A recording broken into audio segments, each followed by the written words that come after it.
Good evening, class. My name is Benjamin Brown, and I am presenting pages 103 through 110 of Chapter 5. Understanding the learning context. Number 1, learning always occurs in a social, political, and economic environment. Number 2, adult educators responsible for instructional design need to understand all the factors. Number 3, important elements to consider when assessing learning context includes values and attitudes in the sponsoring organizations and community, decision makers and their agendas, funding sources, and stakeholders. However, I will interject. Sometimes, as a leader, you have to go through, evaluate what those values are and attitude, and use your leadership skills to guide that organization and community toward the vision that you have for that organization. Developing instructional materials. 1. Developing learning goals and objectives. Statements of outcomes of learning. You got to know what you want to learn, the outcomes. Bloom's taxonomy, cognitive, affective, and psychomotor. That's one of the ways of developing instructional materials. Gagne, Briggs, and Wagner, intellectual skills, cognitive strategies, verbal information, attitudes, and psychomotor skills. That's another way of developing instructional materials, developing based around people's skill levels, developing cognitive strategies, determining verbal information based on attitudes. There's force schemata, psychomotor skills, the affect, information, and problem solving. So these are things that we need to develop within the learning instructional material. We've got to develop these skills. Okay, next. Developing learning goals and activities. Learning goal, general statement of what is desired for the learner to know, do, or feel as a result of the learning experience. That's basically what a learning goal is. Many factors influence learning goals. Licensure of certification requirements, the learning context, the instructor's knowledge and skills, learning's knowledge and skills. Sometimes people who don't have a licensure or certification may be better than the people who do. But in most cases, particularly from what I've seen, that's not necessarily the case. A lot of it over time, the instructor's knowledge and skills are developed. So, which helps with learners' knowledge and skills, and which also has a play on the instructor being prepared for the learning outcomes. Goals are usually divided into learning objectives, which are statements that specify what is to be learned. For example, in class today, we're going to learn about adult learners and their learning objectives. And this is how we're going to do it, and this is the time frame. So we made an objective on how we're going to go about doing it. Those objectives can be behavioral, content, and problem-centered. Developing learning goals and activities continued. Learning objectives often begin with the phrase, learners will be able to, followed by the specific behavior that is demonstrated. For example, learners will be able to explore. Learners will be able to identify. Learners will be able to produce, buy, so on and so forth. Content objectives are based on the identified amount of material to be learned and are not usually stated in behavioral terms, Murphy and Davis-Schofer. The third type is problem-centered objectives. Identifies problems to be solved and the corresponding problem-solving skill to be mastered by learners. So this one starts with a problem in mind. Examples of a problem-centered objective is learners will be able to apply institutional design in the teaching setting. Developing learning goals and activities. The last major step in developing goals and objectives is to sequence them. Put them in some kind of order.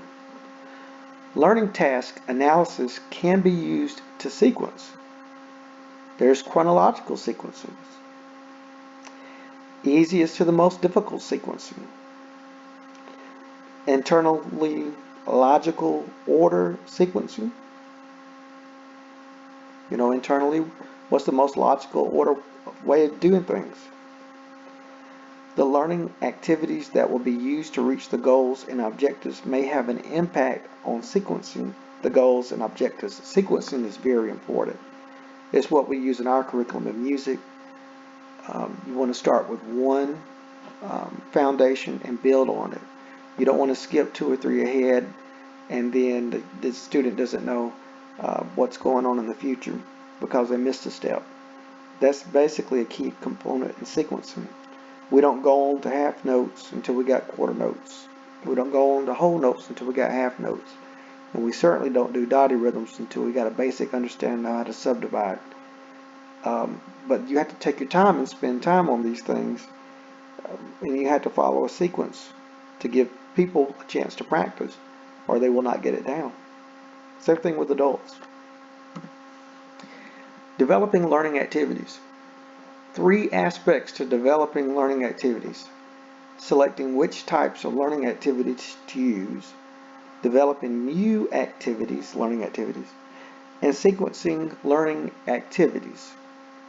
I know we like to use a lot of technology, recordings, having students play with the recordings, having students to engage the computer and to play in the background with other students. So it makes them to be more apt to learn new activities. We do a lot of question and answer while taking on new learning objectives to make sure that they learn those things.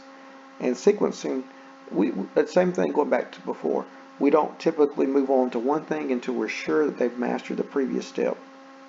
Selecting appropriate learning activities is a complex process that involves considering information from a variety of learners. Well, this is kind of like what we use nowadays called differentiated instruction. We have a variety of different types of learners in our environment, and you got to make sure that you're reaching all different types of learners. One easy way to do that is making sure you're using visual. You have some sort of visual. The sheet music is there for them to see for your visual learners. Kinesthetic. Occasionally you have to have students to touch what you're asking for. Okay, show me the key signature by putting your finger on it. That can be applied to many different things. You've got visual, kinesthetic, auditory, which obviously for us is going to be listening, making sure you're being oral in what you do so that they can listen. There's also social, cognitive, there's all sorts of different ways, emotional, different ways for people to learn that can affect the different types of learners. And that can be honed in the learning activities. You can change your learning activities around based on what you need for your different types of learners. Domains of the learning and the outcomes of instruction. So, keeping in mind the end goals and how to get to that point is very important when you are choosing those learning activities to reach a variety of learners. Developing learning activities. Degree to which active or passive learning is desired. You may want them to learn something on their own. You may want to be very active in that. Adult educators' experience and skill in conducting various activities that's going to have an impact on that. You need maybe more experience and skill with certain activities, and some you don't. Preparation time. Preparation, one of my professors used to say, preparation is key. Always prepare 1 year in advance if you can. If possible, prepare 1 year in advance. If you can't with your curriculum, just use what's already out there and build on it for the next year. Facilities and equipment needed. Always go in and create you a list and see what you need in order to meet those goals and expectations. You don't have it right away. You have to improvise. You got to be creative. or sometimes you got people who will give you what you need to get the job done, as long as they know what the outcome is. And also keeping expectations of the learners high. Let them know what's going on with the vision, and the mission, and why it's important for them to learn. A lot of times, people will learn if they know why it's important for them to learn. You need to know how to play this part because you got a concert coming up. You don't want to sound bad on it. You need to know how to play with that tuner. And once they see that it works, they're really more apt to do it on their own. And I think that really helps them out. Developing learning activities. Complexity of the activities. Make sure it's not too complex or not complex enough to where you can meet the acquired standard. Time needed to conduct the activity, setting an appropriate amount of pace to get it done. Not too slow, not too fast. You got to get a feel for your adult learners or your students. Expectations of the sponsoring organization and community. Make sure we're meeting that as we go along, kind of evaluate as we go. Connection of the learning activities to methods of assessing learners. So make sure those two things are connecting. Your assessing, your evaluation, and how you're doing that compared to what they're actually learning, those activities. Certain types of learning activities are more suited for certain outcomes of instruction than others. That's true. That's not too much I can say about that. That is very true. A safe environment must be prepared so learners are not afraid to take risks. A lot of research shows that students learn best in a safe and orderly environment. Even in free schools that are more chaotic in appearance, students find safe ways to learn. So these are some important things. Developing learning activities. Constructing learning activities involves dividing them into their components. You have an introduction, make sure they know what's going on, give them directions that are explicit and clear, have an activity outlined, practice and feedback, retention and transfers. Retention and transfer is important. Maybe you need to practice it again in the future. Always practice it again in the future. That way you'll have a chance to retain it even more, just like what we have to study. Developing learning activities. The last consideration is sequencing the learning activities. A, closer scrutiny is required to ensure optimal sequencing of learning activities. B, desired level of learning involvement, availability of equipment and facilities. Kind of go back to what the slides we had earlier. So you got to really, as the person educating your adult learners or any learner, you can't be afraid to scrutinize or criticize what you need to do in order to make learning happen.